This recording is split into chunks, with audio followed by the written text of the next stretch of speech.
distinguir a diferença entre eles.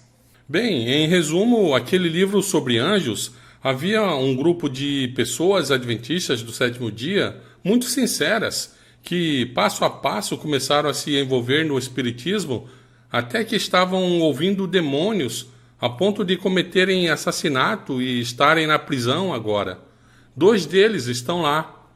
E esse tipo de coisa eu acho que será mais comum à medida que o tempo progrida.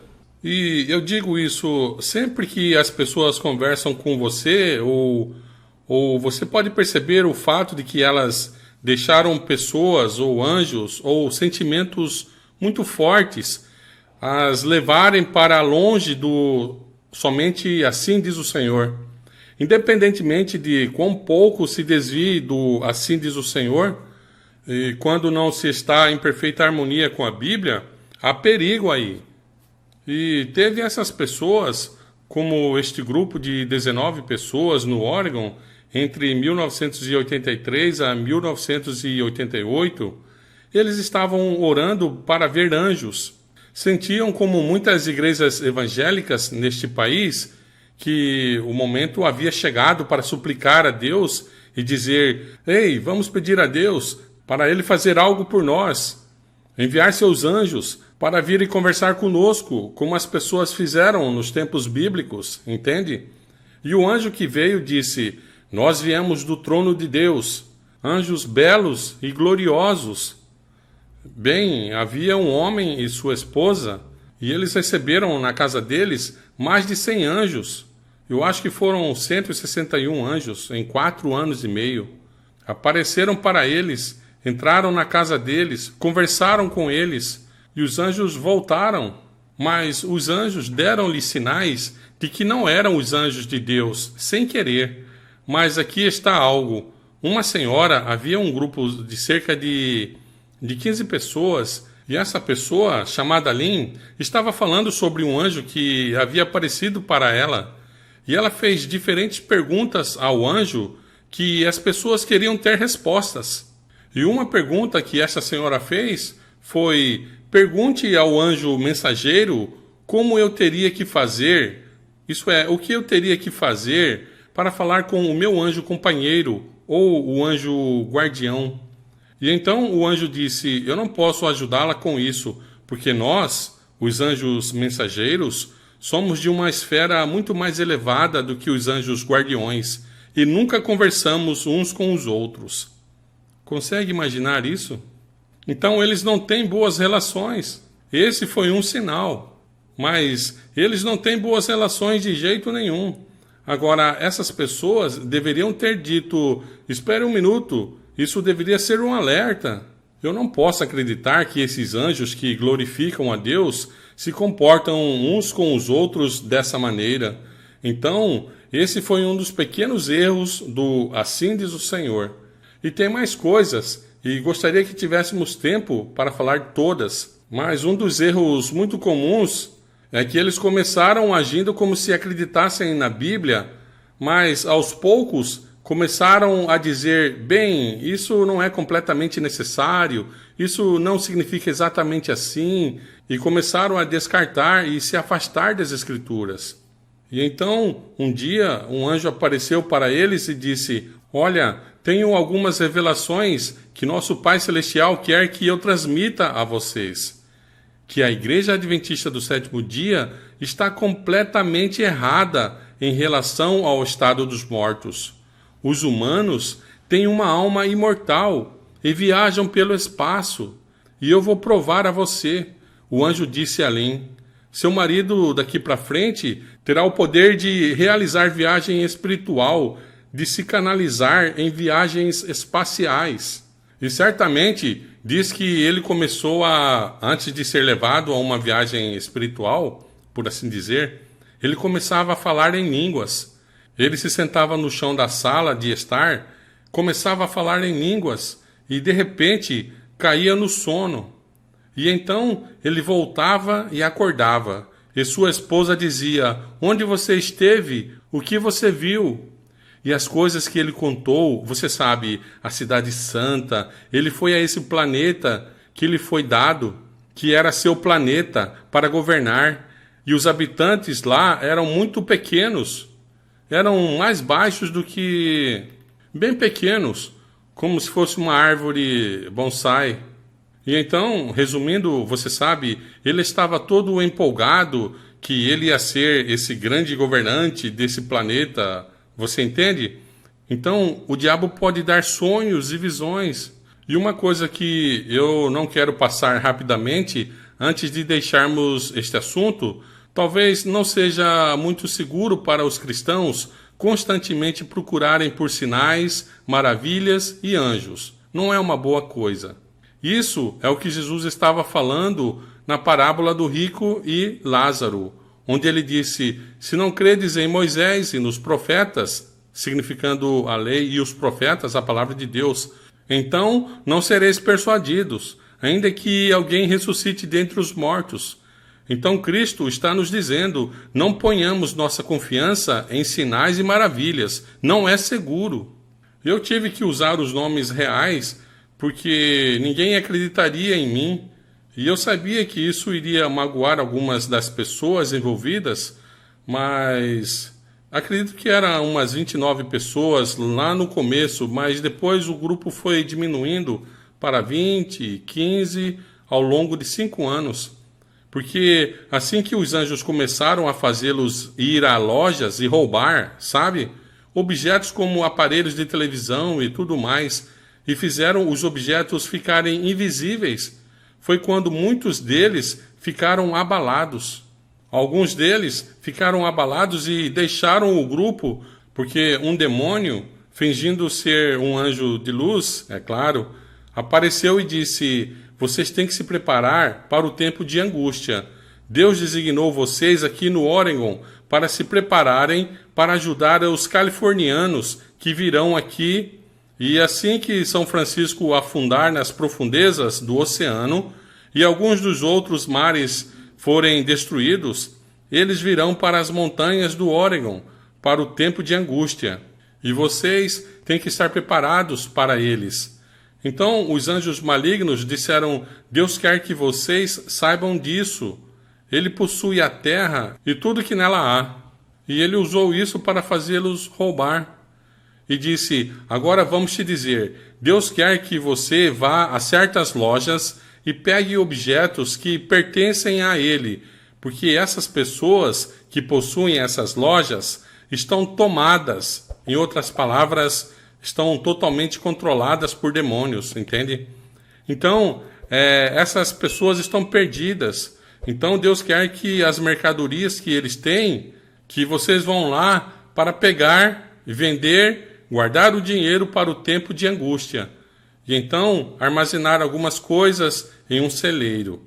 Um grande celeiro que um velho homem adventista possuía, e eles começaram a armazenar coisas lá. Em 6 meses, roubaram mais de 56 mil mercadorias. E sabe, uma coisa que chamou minha atenção de uma maneira especial foi que um dia o anjo disse: agora que você sabe como fazer esse trabalho para o Senhor, vamos ajudá-lo a ganhar dinheiro. Então ele disse: você vai descer até essa grande loja e vai sair com uma televisão de 27 polegadas. Havia 4 delas. As pessoas não vão ver a televisão. Elas apenas vão ver você saindo de lá. Então você vai voltar mais 5 vezes, 4 vezes a mais. Mas toda vez que você entrar lá, vamos fazer não apenas suas roupas mudarem de cor e estilo, mas também suas expressões faciais. Você não será a mesma pessoa que eles viram 1 hora atrás. Então, se a câmera brilhar em você, não se preocupe, eles não vão reconhecer você.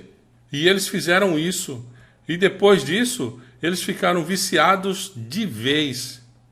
E eu fui ao Oregon para entrevistar essas pessoas pessoalmente. E eu disse ao Senhor: não posso escrever um livro a menos que você torne possível eu ir ao Oregon com o meu coração ruim e tudo mais. Você vai ter que me dar alguma ajuda, Senhor.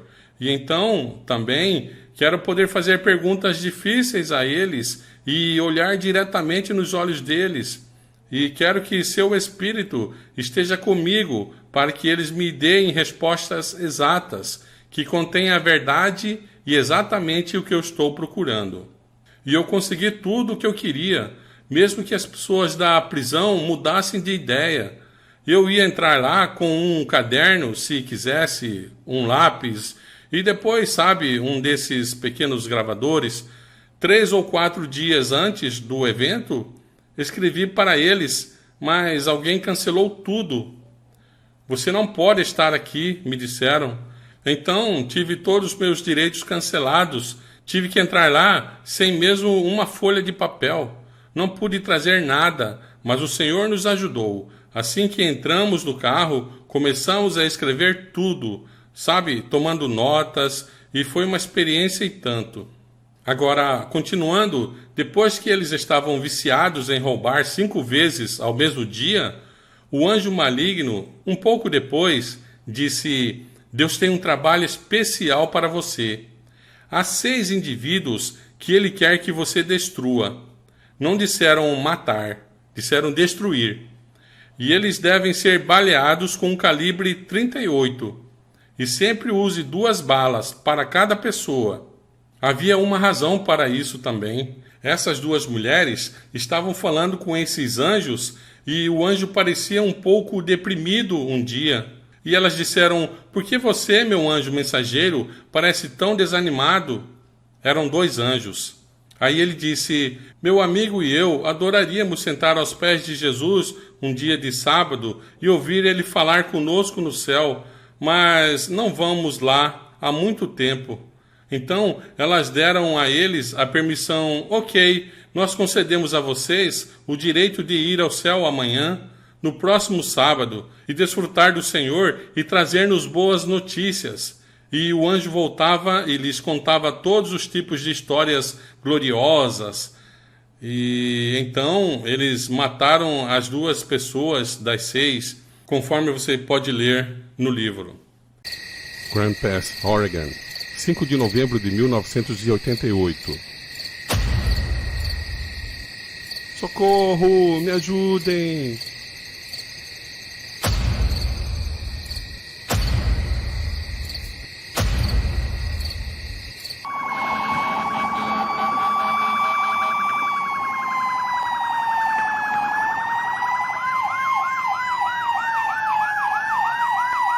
Sharon Husted matou uma amiga de longa data, Len Green, e também atirou no marido de Len, David, e seu menino de 3 anos, Nathaniel. Mas por quê?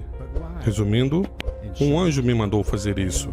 Sharon Husted não mostrou nenhuma emoção como a mãe da vítima e o marido que testemunhou contra ela hoje no tribunal. E ela se recusou a olhar quando a acusação colocou 10 minutos do vídeo da cena que incluía imagens do corpo de sua amiga Lynn. Sharon e Deborah Husted apareceram na casa dos Green com seus 2 filhos. David e Lynn estavam pagando contas na mesa da sala de jantar, enquanto o pequeno Nathaniel estava em seu andador brincando. Mais tarde, Lynn notou que alguém tinha rabiscado as paredes do banheiro e ela disse aos Husted para sair quando Sharon tirou uma arma para fora de sua bolsa. David percebeu que sua amiga de infância não estava lá para brincadeiras. Ele correu para fora para obter ajuda. Sharon o seguiu lá fora e atirou nele pelas costas. Sharon então voltou para casa e atirou e matou Len Green. Então, ela caminhou até a mesa da sala de jantar e atirou em Nathaniel, no rosto. A bala atingiu seu pescoço e coluna, deixando-o paralisado, do peito para baixo. O vídeo da cena do crime mostra como David correu para o outro lado da rua pedindo ajuda. Em seguida, correu de volta, correu do outro lado da rua para a casa do outro vizinho, onde ele desmaiou na porta da frente, numa poça de sangue. David deu informações à polícia que os levou a Sharon e à casa de Deborah. Lá, encontraram um caminhão vermelho que foi listado como roubado de Newburgh, uma pequena cidade cerca de 230 milhas ao norte. O caminhão foi levado para um rancho com um cavalo e um trailer, deixando para trás outro assassinato. As irmãs Husted foram presas e mais tarde acusadas de 2 assassinatos, agravados entre inúmeras outras acusações. No início, elas se declararam inocentes, mas essa condenação poderia ter levado à pena de morte, mesmo sem nenhum antecedente. Eventualmente, elas negociaram acordos de apelação com o Estado. Débora concordou em fornecer uma declaração juramentada sobre as mortes, já que ela não puxou o gatilho. Ela recebeu uma acusação e sentença menor. Sharon, em última análise, foi condenada à prisão perpétua, com um mínimo de 75 anos. Depois de cumprir 11 anos de cadeia, Débora foi libertada em 2001. Sharon provavelmente nunca será libertada. De acordo com uma condicional revisada no Conselho em 2015, ela segue cumprindo pena na prisão de Coffee Creek, perto de Portland. O que fez esses assassinatos extremamente incomuns foi o motivo. Tudo começou com um grupo de estudo bíblico em Grants Pass, Oregon, em 1983. Há cadernos e centenas de pedaços de papel revelando o fascínio e obsessão desse grupo por anjos. Em 1996, como parte de sua pesquisa para o livro Cuidado com Anjos, Roger foi ao Oregon para entrevistar Sharon e Deborah Halstead na prisão. Esse grupo de 19 pessoas no Oregon, entre 1983 e 88, eles oravam para ver anjos. Eles sentiram, como muitas dessas igrejas evangélicas neste país, que o tempo tinha chegado para clamar a Deus. Ei, vamos pedir a Ele para fazer algo por nós, envia seus anjos para falar conosco, como as pessoas faziam nos tempos da Bíblia. E o anjo veio e disse: nós viemos do trono de Deus, lindos, gloriosos anjos. Durante um período de 5 anos, o grupo documentou interações com 160 anjos que fizeram promessas e ganharam sua confiança e amor. Um ser brilhante, afirmando ser Jesus, apareceu para o grupo confirmando o trabalho dos anjos. Anjos, atendam meus filhos. Filhos, atendam meus anjos. Jesus falou conosco. Havia muitos anjos na casa. Jesus cresceu em tamanho até passar pela viga da casa. E então seu brilho desvaneceu e ele se foi. Do testemunho das pessoas envolvidas nesse grupo de estudo bíblico que eu conhecia, seu testemunho foi que eles convidaram anjos para entrar na presença deles, para que pudessem se comunicar abertamente com eles. Eles ouviram e comunicava dizendo: saudações, anjo, e o anjo respondia. Esses indivíduos seriam como um canal através do qual aqueles anjos falariam. Eles contavam de pessoas que não sabiam e de coisas que iam acontecer. Costumávamos fazer muito isso com Len, não apenas nós, mas sempre alguém do grupo, porque Len foi a primeira pessoa a ver e ouvir. O grupo escrevia perguntas para perguntar aos anjos, variando do cotidiano ao teológico. As respostas eram escritas para baixo ao lado das perguntas. Os anjos falavam de coisas grandes sobre si mesmos, o que deveria ser uma grande bandeira vermelha, mas as mentiras eram tão bonitas, misturando apenas o suficiente da Bíblia para manter o grupo engajado. Eu sou ele, eu sou o primeiro, o ancião de dias, eu sou um só, mas separado, mencionado na Bíblia. Eu tenho todas as respostas. Há muito trabalho a ser feito por nós anjos. Minhas palavras são as palavras de Jesus. Você não precisa mais de um mediador, pois você vai ouvir coisas por si mesmo e ver muitas coisas gloriosas. Eles deram ao grupo curiosidade. Os anjos trouxeram presentes como flores que nunca morrem e correntes de ouro, e alguns se materializaram em forma física. Outros presentes eram supostamente reservados para o céu, como cavalos brancos e pianos transparentes. Alguns membros viam e falavam abertamente com os anjos, enquanto outros pareciam se comunicar telepaticamente. 2 membros também receberam o dom da viagem astral, também conhecido como experiência extracorporal, que eles se referiam como viagem espiritual. Certamente eu posso levá-lo para terras distantes, e não diga a ninguém dessas viagens que você faz. E todo esse tempo, os anjos se aproximaram com previsões de milagres épicos e conhecimentos secretos. Paredes cairão por suas mãos, a terra vai parar de girar ao seu comando. Você caminhará através do mar para terras distantes, suas línguas serão muitas. Sharon, o grito de sua voz fará com que a maior montanha desmorone sobre seu inimigo para proteger o povo do Senhor. Você aqui, nesta sala, sabe mais do futuro do que qualquer homem, mulher ou criança neste mundo. O que acontece dentro desta casa não deve alcançar os ouvidos de nenhum homem. Guarde esse segredo. A hora está chegando, quando todos nós seremos separados. Todos aqui devem estar ligados a Jesus e aos anjos. Um ser muito proeminente nos cadernos e papéis era um anjo chamado Verdade Nua, que eventualmente levaria Sharon e Deborah por caminhos proibidos. Vários anos antes dos delitos acontecerem, Verdade Nua estabeleceu prometendo se juntar a Sharon para sua primeira missão a Deus. Sua missão, assim como de sua irmã, será revelada em breve. Os anjos também lhes ensinaram que animais de estimação e humanos não morrem. Um ser chamado a si mesmo como anjo das criaturas prometeu levar o animal de Sharon que estava morto para o céu. No próximo dia, eles perguntaram: ele foi? A resposta foi sim, o seu espírito. Mais tarde, o grupo perguntou aos anjos: quando o homem morre, sua alma regressa a Deus ou morre com ele? A resposta foi: a alma regressa de onde veio, Deus.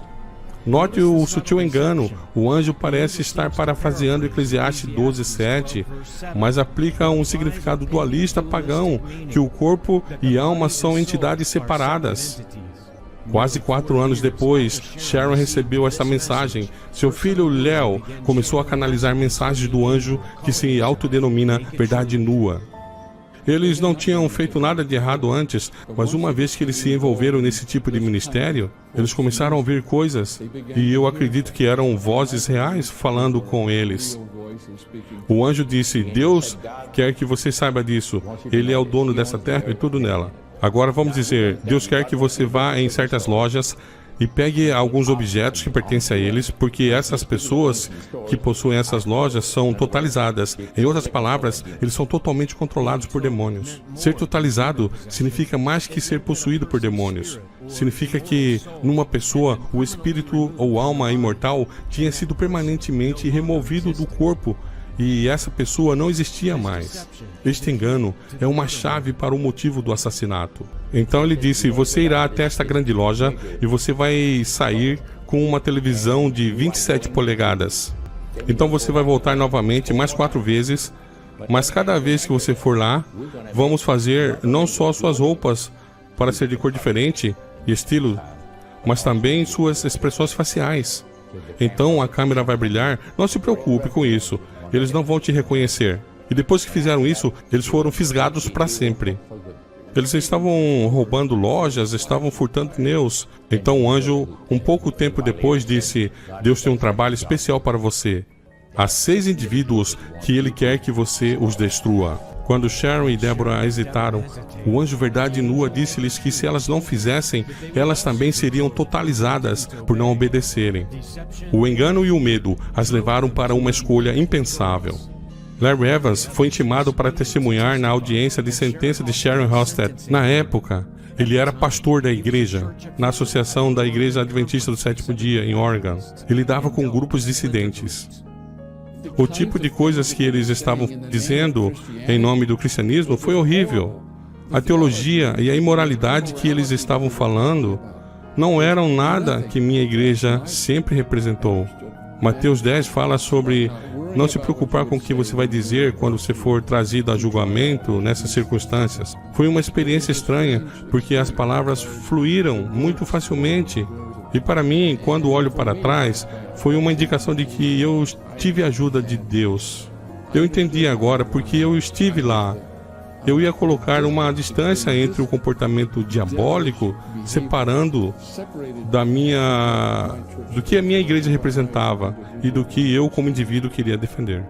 Agora eu me importo com as irmãs Halstead, simplesmente porque eu tenho um coração de pastor. Eu não tenho nenhum desejo de adicionar nada mais à ferida delas. Quando eu as visitei na prisão, elas queriam ter certeza que eu expressaria muito claramente o que elas fizeram. Elas não endossam agora, que elas se sentem péssimas sobre o que fizeram. O Senhor te abençoe e te guarde. O Senhor faça resplandecer o seu rosto sobre ti e tenha misericórdia de ti.